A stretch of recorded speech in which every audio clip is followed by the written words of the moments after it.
Assalamu alaikum. So I will talk about how much TB diagnostics has evolved in the past 10 to 15 years. So let's talk about what is the situation of TB diagnostic. We know that there are around 10 million TB cases which emerge every year. In 2022, only 70% of these TB cases were diagnosed. And among TB cases diagnosed, only 63% were bacteriologically confirmed. And among bacteriologically confirmed, only 73% were tested for rifampicin among new cases. And only 43% of the estimated RR cases were diagnosed. So there is a large diagnostic gap in the TB care.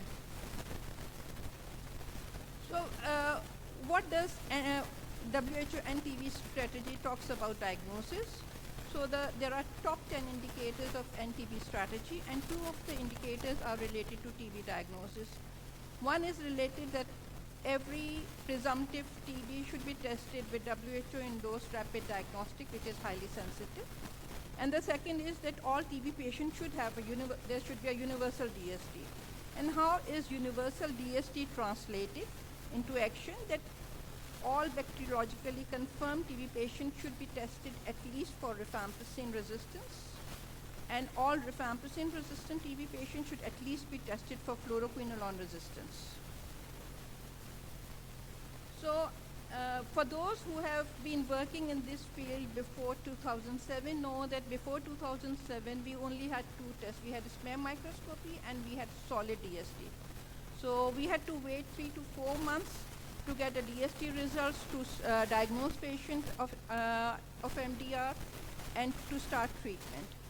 Over the years, now we have a range of diagnostic tests which are endorsed by WHO, and we will talk about these tests one by one and what are the recommendations of WHO regarding these tests. So between 2017 and 2023, there have been 16 recommendations by WHO regarding TB diagnostics. And now we have a consolidated guideline by WHO on TB diagnostics. So all these tests which have been recommended can be broadly classified into 3 categories. Group 1 includes those tests which are recommended for diagnosis of TB, and they also simultaneously detect resistance to rifampicin or rifampicin and INH both. The second category is those diagnostic tests which are recommended as an initial test for diagnosis, but they only diagnose TB, and these tests need to be followed by another tests which would detect rifampicin resistance. And the third category is of those tests which are recommended only for patients who are diagnosed as bacteriologically confirmed TB, and these tests are recommended for detection of additional drug resistance. So we will briefly go through all the diagnostic tests. Before we go to the new diagnostic test, I would like to briefly talk about the older conventional tests. So the AFP microscopy, which used to be our only diagnostic test available before 2010.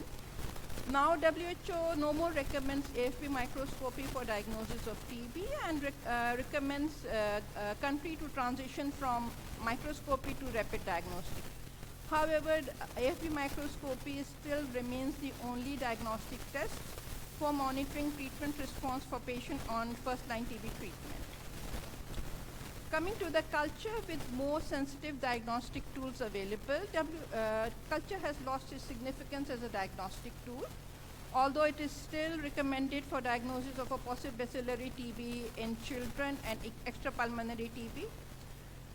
But culture still remains as a first step to obtain culture isolate for phenotypic DST, and it is also the only test which is recommended for monitoring treatment response of patient on second-line TB treatment. Coming to phenotypic DST, we have rapid tests available for rifampicin, INH, fluoroquinolone, second-line injectable ethionamide. But then we have other set of drugs which we are using for second-line treatment, as mentioned by Dr.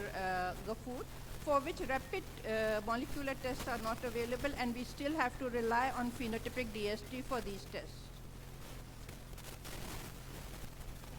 Then we come to the new tests. I think most of the people sitting over here must have heard of Expert MTB RIF, and it's a newer version, Expert MTB RIF Ultra. Expert MTB was introduced in 2011. And over the 14 years, we have sufficient evidence to recommend, they strongly recommend use of Expert for diagnosis of TB and extrapulmonary TB both in adults and children. This is a second test similar to the Expert. This is new in the field. It was recommended in 2019. Its manufacturer is India. And this test, because it's new, the evidence is, we don't have much evidence. This test is recommended for diagnosis of TB in pulmonary specimens. But we hope that in years to come, as evidence will gather, the recommendations for EPTB and pediatric TB will also come along. Then we have another set of tests which have been recently recommended in 2023 by WHO. These are called moderate complexity NAT tests. These are multi-disease platform tests that are used not only for TB but also for other diseases. But these tests, you need a skilled staff, and these tests can only, because these are moderate complexity, so these can only be installed either at the intermediate level or at a higher level of laboratories. Over here, it's a summary of the evidence for these tests which diagnose TB and also diagnose drug resistance. So you can, you just need to see the area which is bordered by the red line. The sensitivity of most of these tests is above 85%. Ultra has much higher sensitivity than Expert MTB RIF. Similarly, a moderate complexity NAT also has a sensitivity of more than 95%. Among this group, the lowest sensitivity is for the TrueNAT. Similar is the case for the rifampicin detection. All have sensitivity of more than 90%. The only with lower sensitivity is TrueNAT, which has a sensitivity of around 84%. Then coming to isoniazid, because the difference in moderate complexity NAT is with regard to Expert that it detects not only rifampicin resistance but also INH resistance. So I'll have to rush. Now there we have only two tests which are recommended by the WHO, and they only diagnose TB. One is TB LAMP. So this, the WHO recommends that where microscopy is used, it can be used to replace microscopy, but it should not be used to replace where Expert is already implemented. Then the other test is LF-LAMP. This is the only test which is not molecular based, which is biomarker based, and is recommended in a special setting for HIV patients with advanced disease and serious illness with CD4 count less than 200. The interesting thing about this test is if the patient don't have symptoms, is HIV positive, but CD4 count is higher, the sensitivity goes down from 50% to 20%. So this test is not recommended for patients who are not seriously ill or whose CD4 count is not below 200. I'll just skip line probe assay. Line probe assay was introduced in 2017, first line probe assay and second line probe assay. And these are used for diagnosis of rifampicin, INH, fluoroquinolone, and second line injectable. But these are also moderate complexity and can only be installed at the intermediate level with skilled staff. Then we have a new introduction, MTB XTR. So this assay, by the time this assay was launched, the XTR definition was changed. But this assay detects resistance to fluoroquinolone, second line injectable, and ethionamide. It gives test in 90 minutes. So basically, a patient who's rifampicin resistance will have fluoroquinolone resistance status available within 90 minutes. Then the latest recommendations for clinical management is use of next generation sequencing. And WHO recommends use of next generation sequencing for diagnosis of all first line TB drugs if patient is bacteriologically confirmed TB, and if patient is bacteriologically confirmed rifampicin resistant TB, this can be used for diagnosis of bedaquiline, clofazimine, pretonamide, and delaminate, all second line drugs which are currently being used. I'll just skip that. And this is how the network is, different equipments are placed. The one in red, we don't have these in the programmatic settings in Pakistan. So we have expert and microscopy at the more peripheral level. Then we have other tests available at the intermediate level, and at the topmost we have the liquid culture, LPA, and we have phenotypic DST. And this is a simple algorithm. I have simplified it to when the patient comes with a presumptive TP, he's tested on expert MTB-RIF. If the patient is diagnosed as rifampicin sensitive TB cases and has no history of ATT, no further testing is done and patient is put on first line ATT. If the patient has history of ATT, he is further advised for testing with MTB-XTR for resistance to INH, and if patient is INH resistant and for FQ sensitive patient is put, levofloxacin is added to the regimen. If patient is diagnosed as rifampicin resistant TB, all these patients would be tested on MTB-XTR, and in parallel culture and DST would also be processed. Treatment, BPAL or BPAL-AM would be started based on the fluoroquinolone results, which would be available within 90 minutes. And once culture-based phenotypic DST results are available, treatment is modified based on phenotypic DST results.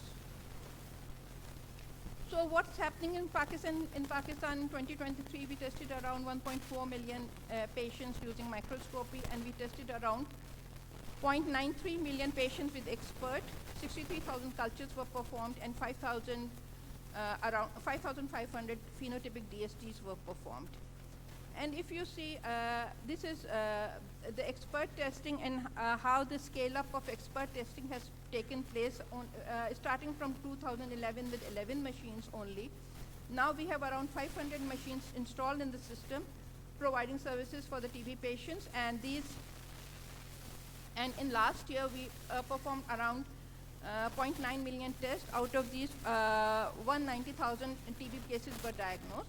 And you can see as this testing has been expanded, the rifampicin resistance is going down. And in 2022, 70% of the new TB cases were tested, pulmonary TB cases were tested for rifampicin resistance. Then the second indicator was testing fluoroquinolone for rifampicin resistance. So in 2022, the fluoroquinolone resistance is very high, and this is mandatory for Pakistan to test, to have an upfront fluoroquinolone results available. And in 2022, 78% of the rifampicin resistance were tested for fluoroquinolone. So the last slide is that are we happy with all the evolution which has taken place in TB diagnostics? No, we need more further. We need more tests, because we are still facing challenges in diagnosis of pulmonary TB, and we are waiting. There are tests in pipeline which are biomarker based, and we are waiting for these tests to be available, and for which samples like urine and blood can be used for diagnosis of TB. Then we are still struggling with, because we only test rifampicin resistance are tested for further DST, but new TB cases are not tested for INH resistance because of the resource intense. So we don't know which of the rifampicin sensitive patient is resistant to INH.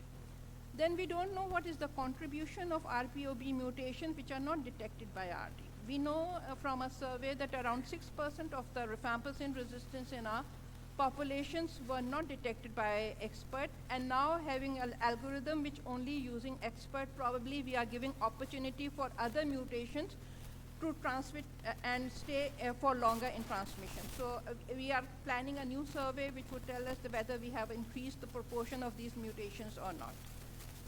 Then for monitoring treatment response, we are still dependent on smear microscopy for rifampicin sensitive and sputum culture for monitoring treatment response on for patient on second line TB treatment. Thank you.